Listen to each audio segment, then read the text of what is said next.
안녕하세요, 드로왕입니다. 오늘은 중고차 살 때 후회하거나 실수하게 되는 5가지에 대한 이야기를 한번 해보려고 합니다.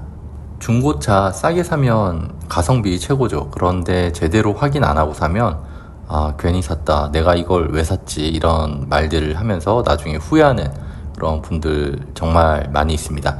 왜냐하면 대부분 차의 겉모습만 보고 바로 구매를 결정하기 때문인데요. 주행거리가 짧거나 광택을 잘 냈다, 아니면 풀옵션이다, 이런 달콤한 말에 혹해서 구매했다가 차를 탄 첫날부터 후회가 시작되는 경우가 정말 많았습니다. 오늘은 여러분들의 소중한 돈과 시간을 지켜드리기 위해서 중고차 살 때 많은 분들이 실제로 피눈물 흘리며 후회하는 그런 선택 5가지에 대한 이야기를 한번 해보도록 하겠습니다. 그리고 이런 실수를 절대 안 하려면 어떻게 해야 하는지, 그리고 딜러가 숨기고 싶어하는 그런 꿀팁들에 대한 이야기도 영상 끝까지 보시면 분명 도움이 되실 거라고 생각합니다. 그럼 지금 바로 시작하겠습니다. 딜러가 숨기고 싶어하는 치명적인 함정 5가지 한번 이야기를 해볼 텐데요. 첫 번째는 연식 대비 주행거리가 짧은 차는 좋은 걸까에 대한 이야기인데, 5년 된 차인데 2만 킬로밖에 안 탄 차가 있다. 그러면 오히려 이런 차는 거르는 게 좋을 수도 있습니다. 주행거리가 너무 짧다고 해서 무조건 엔진 상태가 최상을 의미하는 건 아닙니다. 이런 차들은 대부분 단거리를 반복해서 운행을 많이 했다라는 걸 의미하기도 합니다. 차는 엔진이 충분히 예열될 시간들이 필요한데요. 단거리만 계속 뛰면 엔진 내부에 슬러지가 쌓이기 쉽고 오히려 엔진 컨디션이 더 안 좋아질 수 있습니다. 오히려 5년에 8만 정도 되는 그런 매물이 고속도로 위주로 꾸준히 운행한 차량이라서 엔진과 미션 상태가 더 정숙하고 부드러운 경우가 많았습니다. 주행거리는 그저 숫자일 뿐이고 반드시 정비 이력, 그리고 엔진오일 교체 주기, 전차주의 주요 운행 패턴 같은 것들을 확인할 수 있으면 그런 것들을 꼼꼼하게 확인하시는 게 중요하다고 생각을 합니다. 육안으로 엔진룸 오일캡 안쪽의 슬러지 상태와 색깔을 확인해 보는 것도 좋은 방법입니다. 두 번째로는 이제 싼 가격으로 지인과 직거래했다가 수리비 폭탄을 맞는 경우가 덜어 있습니다. 지인이 싸게 준다고 해서 그냥 구매하는 경우가 있는데요. 이런 경우 더욱 신중하게 생각해 봐야 됩니다. 예전에 제 친구 중에 아버지 친척한테 차를 싸게 구매했다고 이제 좋아했다가 차에 이상이 생겼는데도 이제 보증 수리 요구도 못하고 수리비 폭탄 맞고, 또 그 친척한테 아버지와의 관계 때문에 수리비 요구에 대한 그런 말도 제대로 못한 친구가 있었습니다. 지인 직거래는 수리 보증을 믿을 수 없고 또 전문적인 상태 확인도 불가능합니다. 차를 넘겨받는 순간부터 이제 모든 책임이 이제 본인한테 오는 거죠. 아무리 지인이라도 성능 점검 기록부는 무조건 확인해야 됩니다. 그리고 가능하면 짧게라도 보증이 가능한 판매처를 통해서 이제 구입하는 것이 지인한테 그냥 구입하는 것보다 훨씬 안전한 경우라고 저는 생각을 합니다. 돈 몇십만 원 아끼려다가 이제 수백만 원 날리는 경우가 허다하기 때문입니다. 세 번째는 겉은 멀쩡한데 뼈다구를 복원한 차입니다. 주행 내내 이제 스트레스를 받을 수 있는데요. 외관은 광택을 잘 내서 반짝반짝하고 실내도 깨끗하게 클리닝이 되어 있어서 이제 냄새도 안 나고, 그런데 막상 운행하다 보면 이상한 느낌이 드는 경우가 있습니다. 핸들을 아무리 가운데 정렬하고 맞춰도 이제 직진이 안 되고 고속에서 차가 계속 한쪽으로 쏠리는 경우입니다. 이런 경우는 대부분 사고로 차대의 뼈대가 휘었거나 이제 골격만 복원한 사고차일 경우가 농후한데요. 이런 차는 일반인 입장에서는 겉으로 이제 절대 외관으로는 구분할 수가 없습니다. 딜러가 무사고라고 말을 해도 그 말만 그대로 믿어서는 안 되고요. 또 경미한 사고라도 뼈대 손상까지 이어진 경우라면 굉장히 차대에 치명적일 수 있습니다. 뼈대가 손상된 차는 아무리 수리해도 완벽한 컨디션을 회복하기가 어려운데요. 계속해서 하체에서 소음이 난다거나 주행 안정성이 떨어져서 운전하는 내내 스트레스를 받게 됩니다.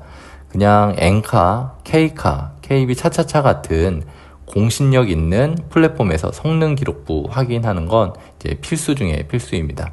특히 골격 손상 없음 표시 유무는 반드시 체크되어 있는지 확인해야 되고요. 가능하다면 딜러한테 이야기해서 리프트에 띄워서 이제 하부 프레임의 용접 부위나 손상 흔적 같은 것들을 이제 꼼꼼히 살펴보는 게 가장 확실하다고 할 수 있습니다.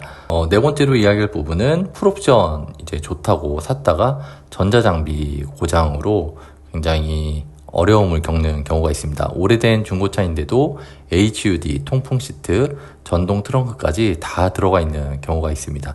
최첨단 옵션이 많으면 솔직히 구매하는데 혹하게 되는데요. 근데 이제 중고차의 전자 옵션은 연식이 오래되면 오래될수록 이제 100이면 100, 언젠간 반드시 문제를 일으키게 됩니다. 갑자기 뭐 통풍 시트가 안 된다든지 HUD가 고장나서 이제 뭐 몇십만 원이 나간다든지 전자식 트렁크 고장 같은 경우에 이제 또 부품을 못 구해서 몇 달씩 기다려야 되는 그런 어려움을 겪을 수도 있습니다. 이런 전자장비 한번 고장나면 수리비가 정말 장난 아니게 많이 들어갑니다. 있으나 마나한 옵션들 솔직히 말씀드리면 풀옵션 뽑아도 평생 이제 한두 번 쓸까 말까 한 옵션들도 굉장히 많습니다. 썬루프나 뭐 자동 주차 기능 뭐 있으면 멋은 있지만 최고 등급에만 들어가는 이제 차값만 올리는 그런 정작 이제 중고차 값에는 크게 반영이 안 되는 그런 옵션들이 대부분이고, 또 이런 전자장비 계통의 옵션들은 고장이 나게 되면 골치 아프게 하는 경우들이 많습니다.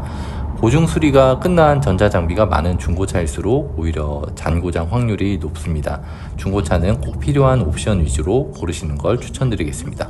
차 계약하기 전에 반드시 모든 옵션들이 정상으로 작동되는지 모든 버튼들을 다 한 번씩 눌러보는 것도 추천하는 방법입니다.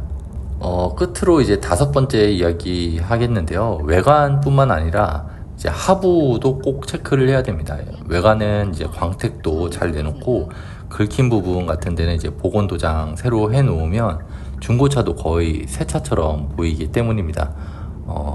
그런데 진짜 중요한 건 눈에 잘 안 보이는 하부가 정말 중요하거든요. 특히 이제 프레임이 부식이 되어 있는지, 용접 부위에 부식이 심하게 진행되고 있는지를 정말 잘 꼼꼼하게 관찰하셔야 되고, 부식이 심하면 차량 강성이 약해져서 이제 안전에도 직접적인 위협이 될 수도 있고, 또 자동차 검사도 통과하지 못하는 경우도 있습니다. 나중에 중고차로 다시 팔려고 해도 거의 폐차 수준의 가격을 받거나 아예 딜러들이 거절하는 경우가 많기 때문에, 특히 겨울철 염화칼슘을 많이 뿌리는 지역에서 운행이 잦았던 그런 차량 같은 경우는 하부 부식이 빠르게 이제 진행될 수 있습니다. 겉만 봐서는 절대 알 수가 없기 때문에 딜러에게 요청해서 무조건 리프트에 올려서 하부 상태를 꼭 체크해 보셔야 됩니다. 중고차 싸게 좋은 차 고르기가 쉽지 않습니다. 알고 가도 막상 또 가게 되면 뭐부터 봐야 될지 생각이 잘 안 나거나 모르는 경우가 많은데요. 오늘 제가 말씀드린 내용 5가지를 핸드폰 메모장에 잘 적어 놓으시고 하나하나 체크하시면서 그래도 최악의 매물은 피하고 좋은 중고차를 고를 수 있는 확률을 높일 수 있을 거라고 생각을 합니다. 중고차는 처음 살 때 잘못 고르게 되면 사고 나서 후회하는 그런 경우가 굉장히 많은데, 겉모습과 또 가격이 너무 싸다거나 또 화려한 옵션에만 너무 현혹되지 마시고 눈에 보이는 외형 말고도 숨어있는 부분들까지 꼼꼼하게 잘 챙겨서 확인해 보신다면 중고차 살 때 실수하거나 후회하지 않을 수 있다고 생각합니다. 차는 한두 달 타고 다니는 게 아니고 또 몇 년을 같이 타야 되는 값비싼 우리의 또 재산이기 때문에 오늘 영상에서 알려드린 중고차 살 때 많이 실수하는 그런 5가지 꿀팁들, 그리고 확인해야 될 그런 것들을 잘 기억하셔서 중고차 구매하실 때 실수하지 않고 후회하지 않도록 좋은 차 잘 선택하시길 바라겠습니다. 오늘 영상이 도움이 되셨다면 좋아요와 구독 부탁드리겠습니다. 그리고 시청자분들께서 겪었던 중고차 사고 후회한 이야기나 또 꿀팁들 같은 경우도 댓글로 많이 남겨주시고 소통해 주시면 감사하겠습니다. 이상 드로왕이었습니다. 시청해 주셔서 감사합니다.